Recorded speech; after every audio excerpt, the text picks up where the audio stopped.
भद्रक जिला धामनगर स्थित भारत प्रसिद्ध खानका हुजूर मोहित मुजाहिद मिलाद को नहीं पुणी विवाद देखा देछि। खानकार नवनियुक्त मोतवाली हबीब राजा व्यवहार को नहीं स्थानीय लोकों मध्य असंतोष थिबा अभियोग होइछि। अभियोग अनुसार गतकाली संध्या प्राय 7टा समय खानका परिसर को नवनियुक्त मोतवाली आसीथिले। सेठारे खानका परिचालना को उभय पक्ष मध्य बचसा होइथिबा अभियोग रही। खानका परिचालना कमिटीर सभापति सैयद गुलाम अहमद मस्तान बाबू को टणाउटरा करने सह हाथ थिबा एक तालारे आघात करा जायथिबा अभियोग होइछि। घटना परे संपृक्त व्यक्ति खानका परिसर छाड़ी चली जायथिबा अभियोग रही। ए घटना को नहीं थाना रे एतला दिया जायथिबा जणा पड़िछि। तेबे अभियोगर सत्यता एवं संपूर्ण घटनार तथ्य पुलिस तदंत परे स्पष्ट हेबो। घटना संपर्क में द्वितीय पक्षर प्रतिक्रिया नेबा पई आम सांबादिक तांको बासभवन को जाइथिले। तेबे तांकर कोनोसी प्रतिक्रिया मिली पारि नाही। घटना को नहीं धामनगर अंचल में चर्चा जोर धरिथिबा बेले एबे पुलिस तदंत उपरे समस्तक नजर रहिछि। Bureau report Odisha 24 news. मो ना शेख अब्दुल कादिर, मु धामनगर पठाणमलार बासिंदा।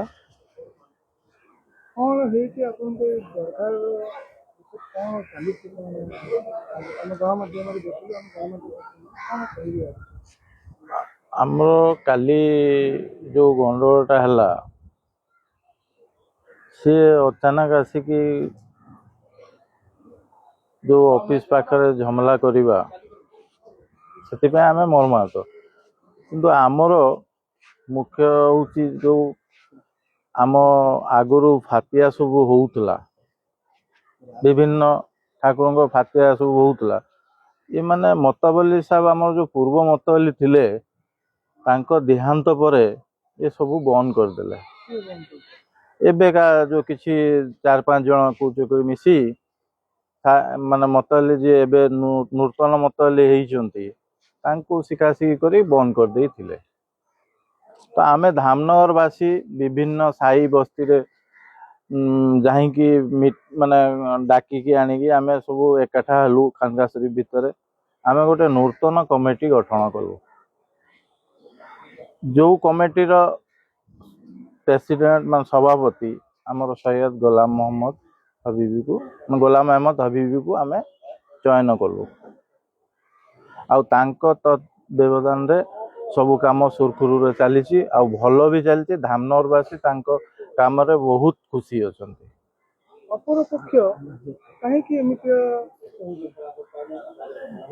अपर पक्ष को जो वर्तमान सी गोटे वाकअप बोर्ड को जाइथिले, आमे भी जाइथिलु।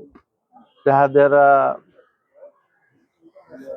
से माने बहुत छानिया रे बहुत जल्दी रे वाकअप कमिश्नर जो गोटे दिन भितर से किसी न जाने किसी न सुनी पब्लिक मानकर पिटिशन भी होइतिला।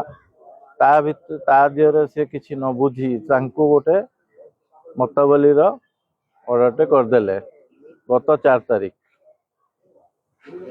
किंतु आमे से ऑर्डर ऊपर आमे विरोध जतऊ ता सत्य से माने काली जो घटना आप पचारुचंती काली से निजे उताक्त होइकी आसिले। आसिकी ताला धरी तांको दादा को टणा घोषणा कले। टणा घोषणा करिकी तालारे तांको हाथ को भी बाजिची। आमे समस्त एटी उपस्थित रही आमे देखुतलु।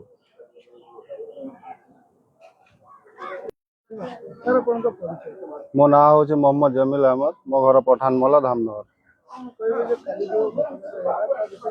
काली घटना रे आज्ञा आमे बहुत दुखित। आमे गोटे कथा कहूँ, मतवाली जो पूर्वतन थिले आमर हबीब मिल्लत से केते शांति सुखलारू सब धामनगरवासी को लेकिन चलुथिले। किंतु ए जो आमर हबीब रजा आसिले तांको अकबोल डिक्लेयर कला ये मतवाली अछंती। बड़ा दुखर कथा, मु निजे एठी अच्छी उपस्थित। से जो बिहेव करूछंती गोटे से दादा हेबे, दादा को आसिकी टणा घोषणा करिवा ତାଙ୍କୁ ଦୁର୍ବ୍ୟବହାର କରିବା ଏଇଟା କେତେ ବାଟ ଠିକ ଆଉ ଆପଣମାନେ ବିଚାର କରିବେ। ଆଉ ଗୋଟେ କଥା କହି ରଖୁଛି, ଆମ ଧାମନଗର ଯୋଉ ହୁଜୁର ମୁଜାହିଦ୍ଦିନ ମିଲ୍ଲତଙ୍କର ସ୍ଥାନ ଅଛି, ଏଟା ଇଣ୍ଡିଆର ଗୋଟେ ବହୁତ ବଡ଼ ସ୍ଥାନ। ଆମର ହବିବ ରଜା ବାବୁ ସେ କ'ଣ ଭାବୁଛନ୍ତି କିଏ ଜାଣେ। ଆମେ ବି କାଲି ଏଠି ଉପସ୍ଥିତ ଥିଲୁ।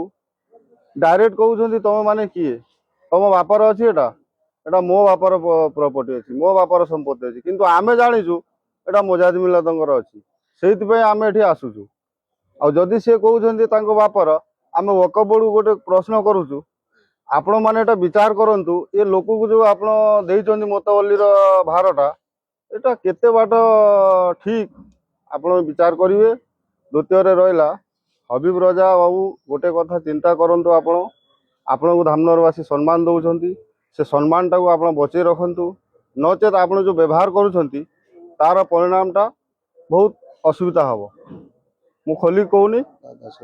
ଆଉ ଦାଦା ଯିଏ ବାପା ପରେ ଦାଦା ବାପା ପରେ ପୁଅ ମାଲିକ ହଉଛନ୍ତି, ସେଟା ଠିକ କଥା। କିନ୍ତୁ ଦାଦା ବାପର ଭାଇ ଅଛି, ତାଙ୍କ ସାଙ୍ଗରେ ଏଇଭଳିଆ ବ୍ୟବହାର କରିବେ? ଆପଣ ଗୋଟେ ପୋଷ୍ଟିଂ ପାଇଛନ୍ତି, ଆପଣ ଗୋଟେ ଧାମନଗରକୁ ନେଇକି ଚଳିବେ, ଏଇଭଳିଆ ବ୍ୟବହାର କରିବେ? ଏଟା କେତେ ବାଟ ଠିକ ଅଛି? ଆଉ କ'ଣ ପଚାରୁଛନ୍ତି କୁହନ୍ତୁ।